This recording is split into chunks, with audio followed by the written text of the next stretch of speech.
जिसमें से 1700 हाजी और 700 तवाफ करने वाले भी शामिल थे। खाने काबा पे जो मिजाब रहमत है, जो परनाला है, उसको भी तोड़ दिया।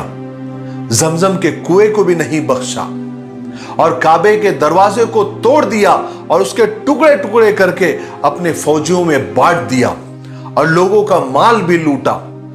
मकाम इब्राहिम पर भी कब्जा करना चाहा, लेकिन मकाम इब्राहिम को वहां के गार्ड्स और वहां के मुहाफिजों ने कहीं उठाकर छुपा दिया था। बैतुल्लाह का गिलाफ उतार दिया और हजर अस्वद को कुदाल से निकाला, उसके टुकड़े किए और वहां से निकालकर अपने साथ बहरैन लेकर चला गया और जाते जाते लोगों में ऐलान किया कि आइंदा साल हज के लिए हमारे यहां आना, अब हज हमारे यहां होगा। कहा जाता है कि 22 साल तक खाने काबा बिना हजर अस्वद के रहा।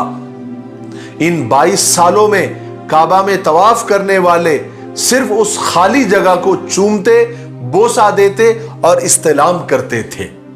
बहुत सारे बादशाहों ने बाद में हजर अस्वद को वापस लाने की बहुत कोशिशें की और बहुत सारे ऑफर भी दिए, धमकियां भी दी, लेकिन वो नाकाम रहे।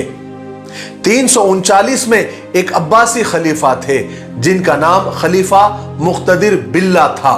उन्होंने 30,000 दीनार में एक मुआहिदा, एक एग्रीमेंट किया और 30,000 दीनार के बदले अबू ताहिर सुलेमानी हजर अस्वद देने को राजी हो गया।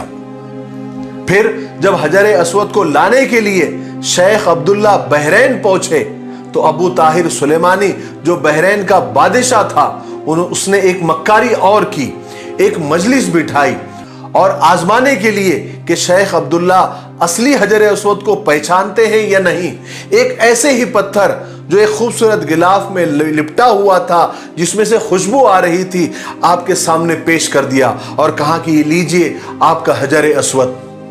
जब शेख अब्दुल्ला ने हजर अस्वद को देखा